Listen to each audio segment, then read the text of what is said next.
estamos na linha, mais uma vez, com o secretário estadual de saúde, o médico infectologista Dr. Jean Gorenstein, para repercutir, Dr. Jean, as informações mais recentes aí em relação ao controle, né, as medidas de contenção da pandemia. Tivemos, então, confirmado hoje que o estado de São Paulo não vai flexibilizar o uso de máscaras e também, aí já coloco nesse bolo, né, por exemplo, o cancelamento por parte da Prefeitura de São Paulo do Réveillon. Queria que o senhor resumisse um pouco dessas decisões que foram tomadas, baseado no quê? Se é só mesmo na variante, na chegada da variante Ômicron aqui em São Paulo, e se existe o risco, doutor Jean, já emendo essa pergunta também, de que outras medidas que foram flexibilizadas voltem a sofrer algum tipo de restrição. Muito bom dia e muito obrigado mais uma vez por estar aqui no Band News São Paulo.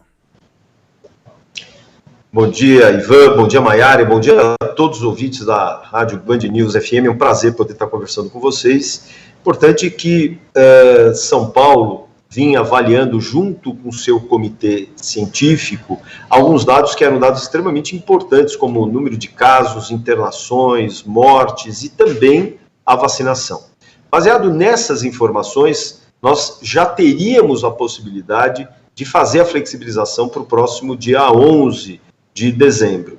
Porém, o próprio governador, entendendo que nós devêssemos vacinar mais, principalmente faltosos, nós tínhamos 3.900.000 pessoas faltosas, e dessa forma ele acreditou que nós devêssemos postergar para o dia 11, para que mais pessoas pudessem ser idealmente vacinadas, completamente vacinadas. Mas nesse ínterim surge a variante Ômicron. Novamente, o próprio governador e o vice-governador Rodrigo Garcia, então, fazem uma solicitação para nós, da Secretaria de Estado, para que estejamos, ou estivéssemos, mandando para o Comitê Científico uma reanálise. Qual seria o impacto se nós retirássemos, neste momento, a máscara, mesmo que em ambientes externos, sem aglomeração? E o próprio Comitê de Contingência entendeu, por se tratar, a despeito de nós só termos 3 casos importados, nós não temos casos comunitários, mas reza a boa fé que nós devamos fazer da melhor forma possível, garantindo, observando mais e mais o que nós teremos nos próximos dias. Seguramente nós ainda não tivemos nenhum impacto nos nossos índices da saúde e, ao mesmo tempo, estamos em plena campanha de vacinação, com uma intensificação dessa campanha, principalmente entre o dia 1º e o dia 10. Mas a retirada da máscara não acontecerá conforme a previsão para o dia 11 de dezembro. Antes, rapidinho, Maiara, sobre a questão do Réveillon, secretário, haverá, por parte do governo do estado, um posicionamento que regre todos os municípios, ou cada cidade está ainda com sua própria autonomia para decidir sobre isso, né? Porque a gente sabe que vale geralmente a decisão que é mais rigorosa, a decisão que é mais rígida, e a gente teve hoje a cidade de São Paulo cancelando o Réveillon na Avenida Paulista. O governo do estado pretende, de alguma forma, seguindo também o centro de contingência, em estipular algo como isso, ou deixará também a cargo dos prefeitos? Que normalmente existem, essas festas são festas de autonomia do próprio município. Entendemos que, especialmente, o Réveillon, que é uma festa que tem uma grande aglomeração de pessoas, existe uma natural retirada de máscaras para festejos e comemorações. É preciso que se tenha muita consciência, muito senso de responsabilidade pelos nossos gestores. Mas a nossa preocupação, quando a gente fala de Natal e Réveillon, não é somente nessas aglomerações públicas, mas nas aglomerações, muitas vezes, privadas, que vão acontecer, seja no condomínio, no sítio, na casa das pessoas, ou mesmo na rua, na vila, em que as pessoas acabam se congraçando, comemorando, bebendo, comendo, cantando, se abraçando, e geralmente a máscara não faz parte desse cenário. Então, lembrar que é um cenário de risco e, por isso, as pessoas estejam atentas, devam estar sim vacinadas. Então, vacinem-se com a segunda dose, aqueles que não o fizeram, aqueles que já tomaram a sua segunda dose há mais de 5 meses, que retomem a sua terceira dose agora e estejam devidamente protegidos, devidamente imunizados. Secretário, eu sei que não é da sua alçada, não é o senhor que decide ou não, enfim, mas por estar, né, no posto em que está e acompanhar as pesquisas, o avanço da Ômicron e tudo mais, muitos ouvintes estão aqui perguntando sobre a São Silvestre, né? Que é uma prova que traz gente do mundo inteiro, especialmente também da África, né? Que é o grande epicentro da Ômicron. Existe algum plano de aconselhamento ou de algum tipo de ação do governo do estado para tentar impedir a prova? Ou, por enquanto, nada disso, não tem nada disso sendo vislumbrado? Ou até mesmo a sua visão como médico infectologista, né, da realização de um evento como esse, né, secretário? Olha, nós tivemos agora em São Paulo a Corrida da Esperança no último dia 28, aqui no Parque do Ibirapuera, com a presença de 20 mil participantes. Foi um evento que eu fiz questão de estar presente, participar desse evento para ver o quanto ele era realmente seguro. Só para se ter uma ideia, todos os participantes tiveram e receberam o seu kit para a corrida depois de apresentarem doses completas da sua vacinação. Aqueles que tiveram carteiras incompletas, obrigatoriamente tiveram que apresentar o PCR para poderem, então, participar desse evento. A corrida se deu, a largada, com a utilização de máscaras. É claro que os corredores retiraram a sua máscara ao longo do percurso e recolocaram para a sua chegada. Então, foi um evento extremamente seguro, que mostrou que nós estamos realmente no nosso novo normal, e é dessa forma que nós temos que ver o acesso, o ingresso às pessoas, entretenimentos, no lazer e mesmo nos esportes, ele tem que ter essa proteção, esse ambiente de segurança dado exatamente com essa obrigatoriedade de vacinação ou de testagem concomitante para dar a segurança a todos. E lembrando que a própria obrigatoriedade na largada e na chegada, e bem como de todos aqueles que estão assistindo, mesmo que ambientes externos, assistindo esses eventos. Isso torna um ambiente festivo e um ambiente seguro. Bom, a gente pergunta porque, por exemplo, na São Silvestre tem um histórico de corredores de países africanos, não só participando, mas ganhando, né?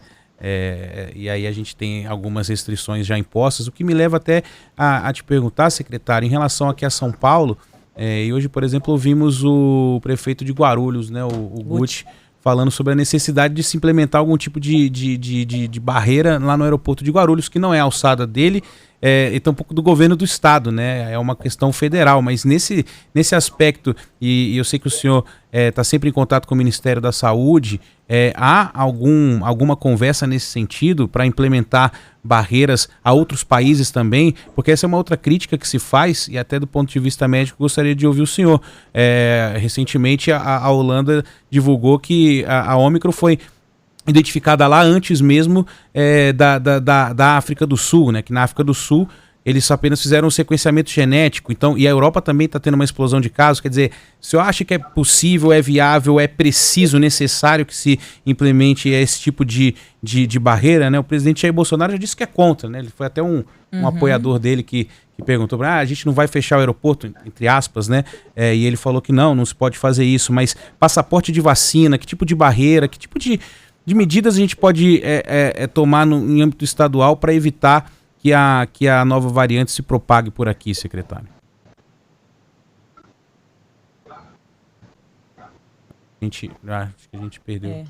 Bom, você bem colocou, Ivan, que a alçada de portos e aeroportos de São Paulo tem dois grandes aeroportos, não é só Guarulhos, nós temos em Campinas, que é o aeroporto de Viracopos, e temos o porto, um grande porto em Santos. Esses portos e aeroportos são de alçada da Agência Nacional de Vigilância, a Anvisa, que faz exatamente essas inspeções e análises. Todas as pessoas no Porto de Santos, para desembarcarem, obrigatoriamente devem apresentar carteirinhas vacinais e, se não completas, a realização de testagem, senão não desembarcam. Com relação aos aeroportos, o que tem sido feito, na verdade, são pelas próprias companhias aéreas exigindo que as pessoas, para embarcarem, elas devem estar portando a vacinação plena, caso não estejam pelo menos o teste de PCR, mas normalmente são as duas coisas juntas solicitadas para o embarque.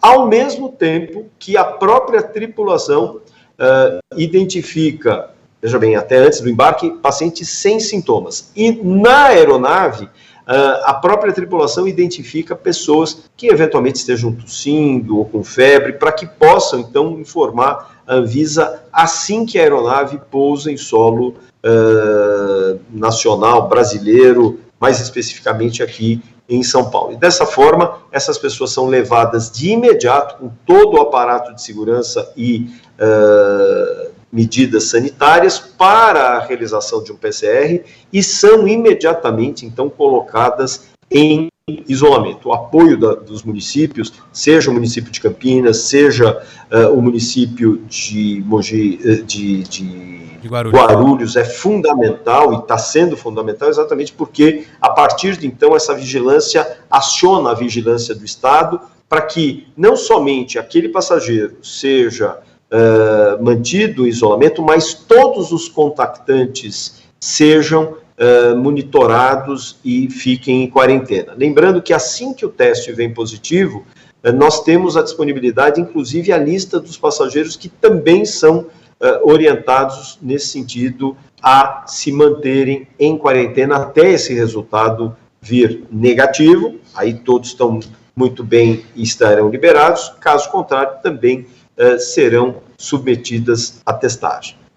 Secretário, o Renan mandou uma pergunta aqui, que é de muitos ouvintes, que estão perguntando se não é momento de implementar, por exemplo, o passaporte da vacina em todos os ambientes, né? Já com o avanço da Omicron. Eu aproveito para reforçar, né, se existem algumas outras medidas que são aconselhadas pelo centro de contingência, além de manter a máscara aí por tempo indeterminado, secretário? Na verdade, o que a gente tem que fazer é manter máscara e vacinação. Essa combinação é muito importante. Agora, uma coisa que a gente tem feito é um rastreio diferente que, por exemplo, a Holanda fez. Nós temos a possibilidade de fazer quase 9.000 testes genéticos, a genotipagem, de forma aleatória no nosso estado, nos 645 municípios. Principalmente todas as amostras que chegam do aeroporto, todas são abertas, todas são sequenciadas para a gente ter a certeza de se tratar das variantes ou das cepas comuns ou de já se tratar de uma nova variante, no caso da Ômicron. Você tinha feito uma referência em relação ao passaporte. Nós já fazemos isso para eventos, sejam entretenimentos, eventos culturais, esportivos, e isso dá uma segurança muito grande às pessoas. Mesmo hoje, várias festas que estão sendo celebradas, elas fazem exigência de comprovante vacinal e de testagem. Então isso cria uma tranquilidade muito grande, porque aliado a tudo isso, a esse ambiente de proteção, nós temos a obrigatoriedade do uso da máscara. Então, o Estado de São Paulo, ele apoia as medidas dos municípios para fazerem e definirem esses passaportes, até porque são os municípios que vão regrar a vigilância desse acesso. Então, é importante que o município que se propõe a fazer isso tenha também mecanismos de vigiar se isso está sendo respeitado ou não. Muito bem, quero agradecer mais uma vez, né, a presença, a entrevista do secretário estadual de saúde, Jean Gorenstein, falando um pouquinho, né, sobre esse anúncio do governo do estado de que, por enquanto, né, as máscaras estão mantidas mesmo em ambientes abertos, enfim, tem que continuar usando até por causa do avanço da variante Omicron. Secretário, mais uma vez, obrigada pela atenção aqui com a gente e com os nossos ouvintes também. Muito obrigado, Mayara, muito obrigado, Ivan, e um grande abraço a todos os ouvintes da Rádio Band News FM. Muito obrigado. Um abraço.